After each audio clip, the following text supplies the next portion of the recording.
Hello and welcome to IP Study video lectures. And today we are going to discuss the first chapter of grade 6 social science, and the name of the chapter is Mapping Places on the Earth. It's a very interesting chapter, and in this chapter we are going to discuss many important topics like maps, types of maps, components of map, globe, finding locations, latitude, longitudes and measuring time. So the first topic, the map. But before we discuss what map is, it is necessary to understand what mapping is or why mapping is important. So mapping the earth or mapping earth help us to understand the world around us, because it is through the mapping we get to know which places are located where or where different places are located. It is through mapping we get to know where different continents, oceans, countries or landforms or even important landmarks are located on a map or a globe. So, what is a map? The first topic, right? It's a very interesting topic. So, if we have to define a map, map can be defined representation of Earth's surface on a flat piece of paper. Right? So, when we represent Earth's surface or a part of it on a flat piece of paper, that is called a map. And why do we use map? Because maps provide a very convenient means to show different aspects of a specific region, be it its natural resources, be it its capital, be it its political boundaries. It is map. It is all through map we get to know all these different aspects. Another one important advantage of map is its portability. So what do you understand by portability? So portability means the ease to carry it. Yes, map we can roll it and carry it, or even fold it in and carry it. Okay, but now the question arises here, right? So if we are discussing, or if maps display different aspects of a specific region, then why not use photographs? It's a realistic image. I mean, photographs gives you more realistic version, right? But the answer to this is the information which a map provides, a photograph cannot, or maps provide more information than a photograph, and it is easier to read a map than a photograph. Okay, so now types of map. So we use different types of maps for, according to our requirement. Maybe we might use this type of map for this particular region, or that type of map for another particular region. So when we discuss the different types of map, there are three. In this chapter we'll discuss three. One is physical map, another is political maps, and lastly the thematic map. So what are physical maps? If you can see in this picture, this is a physical map. Look closely. What do you see here? Different colors, right? I'm like, you might be like, what is this color? I can't understand this. I cannot understand this. I don't know what this is. So if we have to define physical map, these are those maps that illustrate the natural features of a earth or a particular place, be it mountains, landforms, rivers, right, lakes, and so many things. So when we want to learn, or when we want to see the natural features or geographical features of a particular place, we look or we use physical maps. And in a physical map, different colors are used. See, this is green, this is yellow. So different colors are used to show elevation and terrain, right? This is the physical map of India. See, here this is mountains, northern mountains. This part is desert. This yellow region is plateau. This green region is coastal plains, and these are water bodies. So in physical map, normally it describes or it shows the physical features or geographical features. So second, political maps. So look at this. So this is a political map of India. If you zoom it, so see you can see different states and union territories here, right? The location of different states, the boundaries. See. So when we define political maps, so political maps are those maps that illustrate the political boundaries of a region or a place. So a map that shows the political boundaries of a country or even state or cities, that is a political map. Okay. So political map help us to understand the political division of and even the location of different administrative regions. See, Delhi is here, where we are doing this lecture. You might be living in Jaipur, you might be living in Bihar, Patna, you might be living in Madhya Pradesh. So these are the different states or region, right? And the political map exactly shows this. See, so it is very easy for now us to say, okay, so we are living here, I'm here, okay, he is here. So we use political maps to show the political division and boundaries. Lastly, thematic map. So what is a thematic map?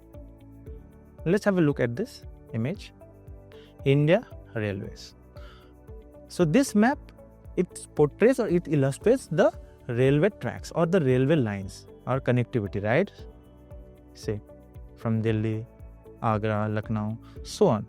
So if we have to discuss or define thematic map, this map focus on a particular aspect. Okay, it can or subject, particular subject or aspect. It can be population density, it can be natural resources, it can be rainfall, it can be anything. Even this forest, soil, mineral distribution. These are different aspects which a thematic map focus on. And why do we need thematic map? To research and analyze on these aspects. It makes us easier to know about this, which political map and physical map might not be able to. So now, let us come to the new topic, that is components of map. So now we have discussed what are maps and what different types of map, right? So now we have to understand how to use map or what makes or what help us to understand or interpret maps. So the components of map help us to understand what the map is about or what map shows, right? So it provides this, all these components provides information about the map, and there are 4 components. Firstly, the title. Second, the scale. Thirdly, direction, and lastly, conventional symbols. So let's see the first component, that is the title. So the title of a map is on the top of any map. Okay, so let me just scroll it here and show you what title is. Oh, okay. So see, this is the political map of India, and this is the title. See, India, state and union territories. So this title shows that, okay, this is a political map. Similar, India Railways. Okay, so this is a thematic map. So title help us to arrange and classify maps, and it is necessary because we need different maps as per our requirement. So the title help us, it makes it easier to get or find what type of maps we need. Okay, so scale. So another important component. So what is a scale? So scale is, I'll just give you a brief definition. The scale is used to measure or calculate the distance between 2 points on a map. But before discussing what scale is, we have to understand 2 important things. What is map distance and what is ground distance? So map distance and ground distance, these are the 2 things which we have to understand. So what is a map distance? So map distance means the distance between any 2 points on a map that is measured on a straight line. Okay, let me show you on a map. Suppose this is our map, right? So map distance. So from point Delhi here, where we are shooting this video, to your place. Suppose you are living in Hyderabad. Point A. So now this is the map distance. Distance between 2 points on a map measured along a straight line. So now comes the ground distance. So what is a ground distance? So ground distance is the distance between any 2 places on the ground or earth surface. Suppose from Delhi here to Hyderabad, on the earth surface, not on a map, on a real earth surface, the distance, if we measure it on a straight line, that is the ground distance. And the ratio between this map distance and the ground distance gives us the scale. Okay, so the scale is the ratio between this map distance and the ground distance. And scale, as we have already discussed, is used to measure or calculate the distance between any 2 places on a map. And scale can be shown graphically or in a statement also called representative fraction. So this is a graphical representation of scale of a map. If you see a map, if you look at a map, you will find this Or you will find map not to scale. That means that map is not according to scale. But if you find this, that means that map is according to the scale. So now comes representative fraction. Okay, so what is a representative fraction? So representative fraction means when the ratio of map distance and the ground distance is shown in a fraction. This is called a representative fraction. That means suppose it can be 1 centimeter on a map is equal to 1 lakh on a ground. So that means if I am showing 1 centimeter here on a map, that means it is 1 lakh centimeter on the ground. So that is representative fraction. And on the basis of this representative fraction or this scale, on the basis of scale, maps can be of two types: small scale and large scale. Small scale map and large scale map. So what is a small scale map? So small scale maps are those maps which shows large area on a map with less amount of details. Suppose the map of the world where we show every continent and every ocean, the whole earth is shown in a map. That is a small scale map.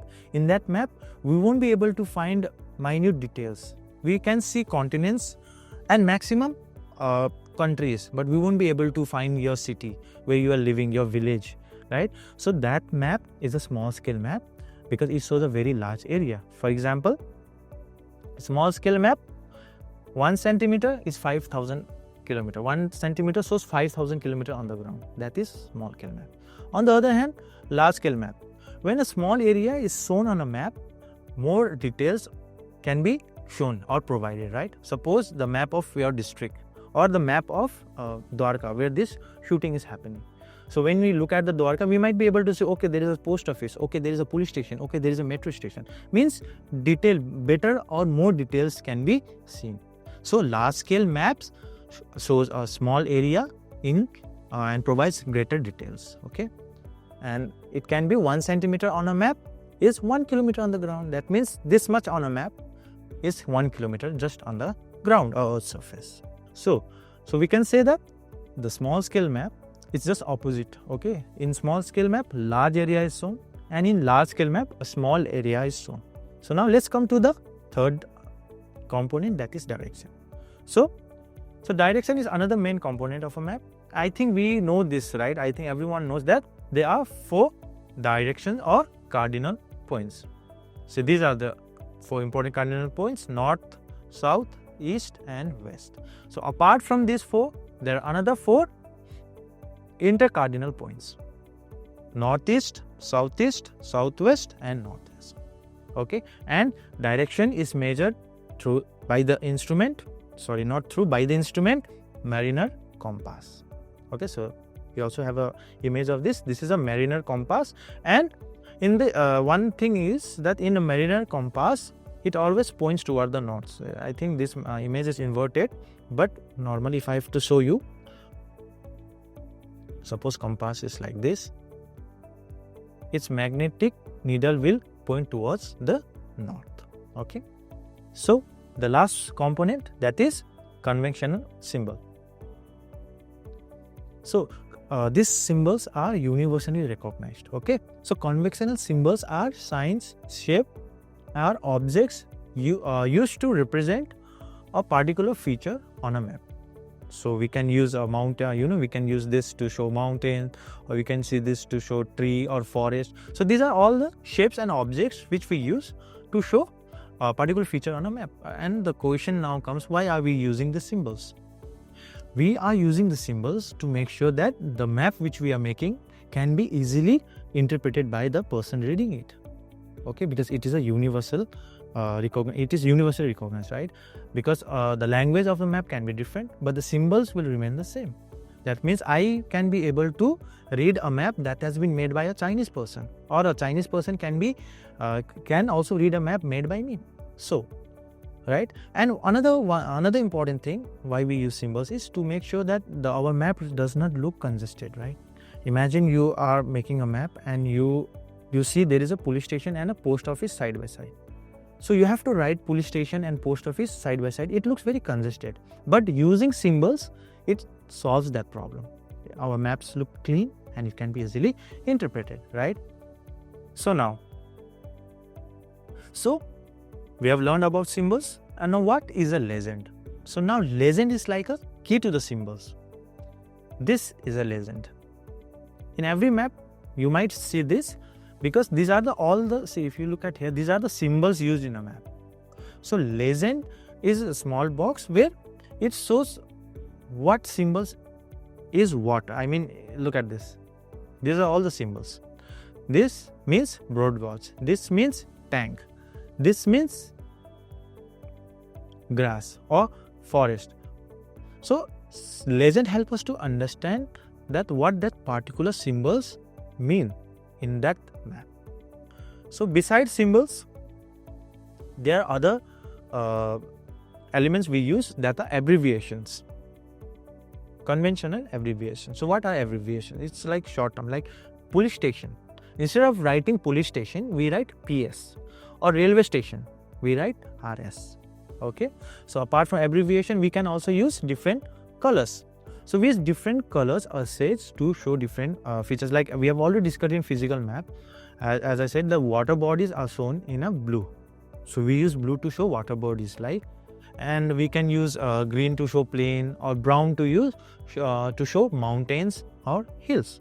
So now our next topic is globe. So before we discuss what globe is, it is important to understand the shape of the earth. This portion. So you might have heard like people saying the earth is round or earth is sphere. Do you think earth is round or earth is sphere? See, the shape of the earth is not actually sphere. It is geoid. So what do you mean by geoid? So the shape of the earth is geoid, means the earth is flat on the poles, like flattened at the poles and bulged in the equator like this. Here it is bulged and here it is flat. So this is the shape. This is due to the rotation of the earth. Even if when you rotate a tennis ball, if you see its middle section or the center, it actually comes out and its top becomes flat. So the shape of the earth is actually not sphere but geoid. Okay. And this equator, northern hemisphere and all we'll discuss in coming topic, that is in latitudes. Okay, so now let's focus on the globe. So this is a globe. See, I think we all have seen what globe is, right? So globe is usually mounted on a stand, and we can actually rotate this globe. Like if you hit a globe like this, it rotates. It demonstrates rotation, right? And on a globe, you might find this kind of lines. If you look closely, you might find these lines, these crisscrossing lines. These lines are latitudes and longitudes. Okay, and these latitudes and longitudes help us to define a position of a particular place. Coordinates, right? Like whenever you order something, on a Google map, and you see, this, like even you do a Swiggy order, we can actually, normally we put our addresses, but if you see the technology behind it, it's normally using the coordinates of a particular place, right? So latitude and longitudes are measured in degree, minutes and seconds. So the next topic is finding location. Okay, so what do you understand by location? So location refers to the place or a position that something occupies on the earth or a space. Okay. If I have to say the location of the studio, it is in Delhi. So that means the position or space that my studio occupies is the location. And on the basis of this, location can be relative or absolute. There are two types of location, relative and absolute. So what is a relative location? So it's very simple. When you describe your location in relation to another location, that's suppose if I say this studio is located next to the metro station. I am not defining or describing my actual location, but I am defining or describing it in relation to the another location, right, next to the metro station or right to the metro station. That is called relative location. And here a beautiful example is given. Your location, relative location of your classroom is to the right of your staff room. You are not describing your location, but just relating it to the staff room. Your classroom with staff room, or your house with post office is to the west of post office. or if I have to say, Goa is to the south of Maharashtra or Sri Lanka is to the south of India. So this is relative location. So now comes the absolute location.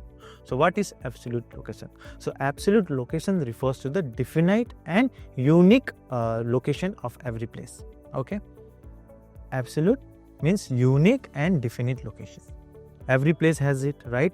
When we talk about where Delhi is, I can say it is in 28 degree north something and 77 degree east. So that is the absolute location. So absolute location is normally followed by a latitude and longitude. Okay, and coordinates or the system of grid, like we'll read about it more. This coordinate help us to know about the absolute location. Okay, see here. This is a grid system which we were talking about, right? And these are all this. So this grid system actually help us to know about the absolute location. So now comes the next topic, latitude. So we all might have a brief knowledge or some understanding of what latitude is. So this here, these are different parallels of latitude. See the lines here, right? I hope you are able to see this. So the latitudes are lines that run east to west or side by side on the earth or the globe. Okay. So if we have to define a latitude, it is the angular distance of a place from the equator, north or south of the equator. So angular distance. A place can be 10 degree north to the equator, or a place can be 20 degrees south to the equator. So the angular distance of a place from the equator is defined as the latitude. Okay, and this equator, one of the most important latitude. So equator divides the earth into two equal halves, as we all know, northern hemisphere and southern hemisphere. So the portion north to the equator is northern hemisphere, portion south to the equator is southern hemisphere, and all these lines, see all the latitudes north to the equator are called north latitudes, and all these lines south to the equator are called south latitudes. Okay, the value of equator is 0 degree. Okay, and this north pole and south pole. So this is 0 degree, north pole is 90 degree north and south pole is 90 degree south. So now let us discuss the characteristics of latitudes. Characteristics. So latitudes are horizontal line that run to the east to west. They are parallel, that means they do not intersect or cross each other. Latitudes runs like this, right? They do not intersect. Okay, they are parallel to each other, and the distance between the one latitude and another is fixed. It's the same, and it's almost 111 kilometers. Okay, so distance between one latitude and to another is fixed. It does not change, and it is how much? Approximately 111 kilometers. The equator is called the longest latitude or the great circle. If you see here, even in this picture, equator is the longest or biggest latitude. From equator, when we move toward to either poles, either north hemisphere or south hemisphere, the size of the lines, it decreases. See, it becomes smaller, and it becomes just a point on the north pole. So the size of the latitudes decrease from equator toward the poles. Okay, so latitude is measured in degree. Okay, and 1 degree is 60 minutes and 1 minute is equal to 60 seconds. So now some important parallels of latitude. So we have learned about equator. It's called a great circle, right? It divides out into two parts. Its value is 0 degree. But apart from equator, there are other important latitudes. See here. Arctic Circle, Antarctic Circle, Tropic of Cancer and Tropic of Capricorn. We will, okay, see. Equator, this is Tropic of Cancer, Arctic Circle, Tropic of Capricorn and Arctic Circle.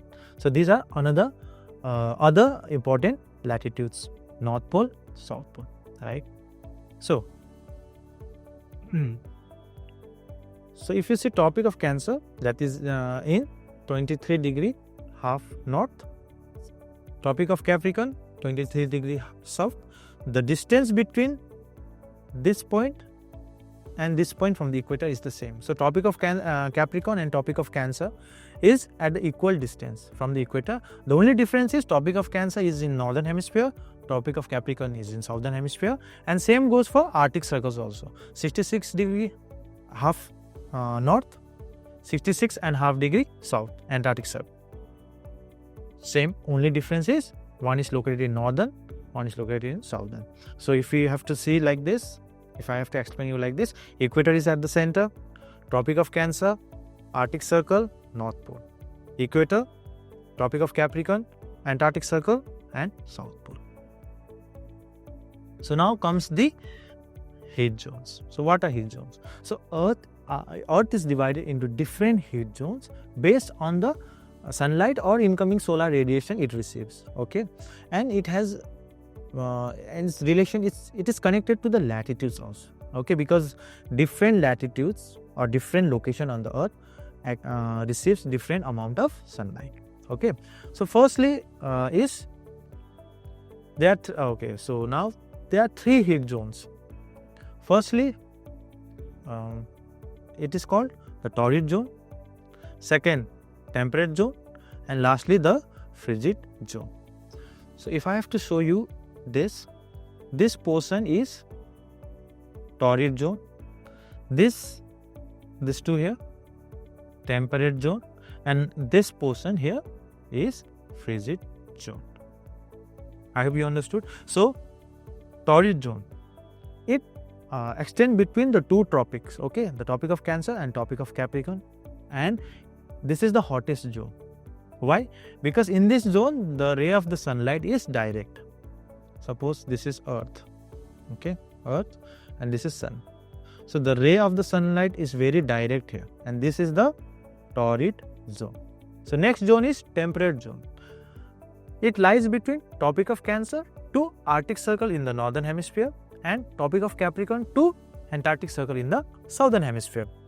Here the amount of sunlight received is moderate. Why? Because the amount of the sunlight that is received is slanting. Okay, if I have to show you here, let me show you here. Here, so this is the temperate zone, right? Tropic of Capricorn and Antarctic circle, Tropic of Cancer and Tropic of Capricorn. Suppose our sun is here. So torrid zone more or less vertical, but here it becomes slanting, right? So the amount of sunlight is slanting and it is spread to a large area, whereas in fact in torrid zone it's small area and it's vertical. So that is why the climate here is moderate. And now lastly, frigid zone. So look at here, as the name says frigid zone.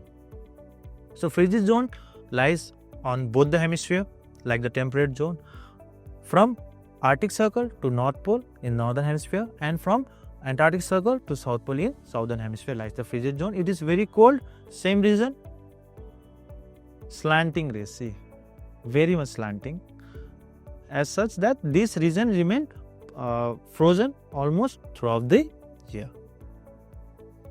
So the next topic is longitude, right? So what does longitude mean, or how can we define longitude? So longitude is the angular distance from east or west to of the prime meridian. Okay, so suppose this is prime meridian. Longitude means the angular distance east or west of the prime meridian. So what does this prime meridian? Prime meridian is very important. We'll discuss about it. But first, let us understand what meridians mean. So meridian, the word has been derived from Latin word meridianus, meaning noon. So it means that every places, beat here or beat here, if it is in the same meridian, it will have the same time. Suppose it is 12 noon, right? 12 p.m. That means point here and point here, it will be noon.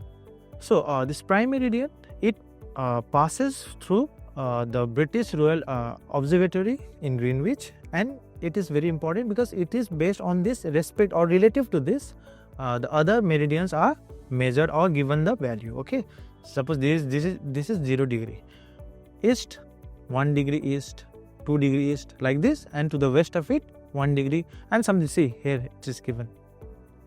Okay, so one thing I forgot to mention when I was describing about the latitude was latitudes, the value is always followed with N or S, that means north or south, while longitude it is always followed with east or west.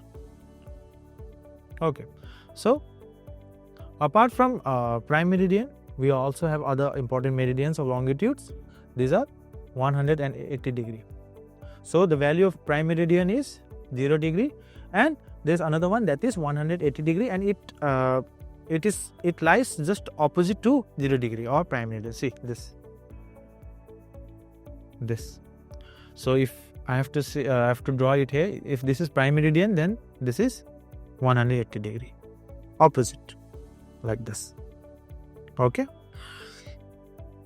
and we have already discussed right to the prime meridian east, left to the prime meridian west, right? See here, these are all western hemisphere, and these are all eastern hemisphere. Okay, so now let's discuss the characteristics of longitudes, right? So these are all the characteristics of longitudes. So longitudes help us measure the distance or location of place east or west of prime meridian. The first point. Second point, all meridians are semicircle, like this, and two meridians, opposite meridians, join together to form a great circle. This part, this point. Okay, longitudes and latitudes together, they form the grid system coordinates, and they help us to locate the position or location of a place. Okay, the distance between the two longitude, it is maximum near the equator, and it decreases near the pole, and they meet each other in either of the poles, like this, just like this.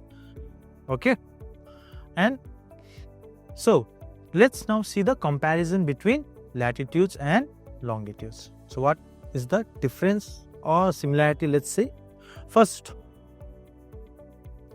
latitudes are known as parallels of latitudes because they are parallel to each other, they do not intersect each other. Meridians are called meridians of longitudes because if there is a noon in a particular point, all the point or all the places in that particular meridian will also have noon, means same time. Okay, all parallels are full circle, or parallels of latitudes are full circle, while on the other hand meridians of longitudes are semicircle. Latitudes divide Earth into different heat zones. If you can recall, torrid zone, temperate zone, frigid zone.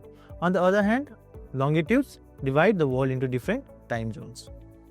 Okay, latitudes, they are drawn horizontally from east to west directions, like this. Longitudes, they are drawn vertically from north to south directions. And lastly, only equator is the great circle. That means only equator, 0 degree, is the great circle. Apart from the others are not considered great circle, while all meridians of longitude, as I have already discussed, when joined together, they make the great circles. Okay, so now measuring time. So we are at the almost end of the chapter. So have you ever called someone who lives abroad or in a different country? If you call them, it is possible that the time at their place is not as the same as India or wherever from you are calling. Okay, so why does this happen? This is because every place has their own different time. Okay, it is called either local time or their standard time. The time of India is ahead of UK, but it might be behind Singapore. So let us understand why does this happen. Okay, so firstly comes the local time. As we have already discussed, all the places in a same meridian will have the same time. If it is noon in one point, that means every place on that same meridian will have noon. Suppose it is this point 12, then this, every place will have noon. For example, here it is given in your book that Kiruna in northern Sweden and Tirana in Albania. If it is 1 p.m. in one place, another place that is in Albania will also have the same time. This is because of the local time. Okay, let us discuss standard times and time zones. So as we all know, Earth takes 24 hours to complete one rotation or 360 degree.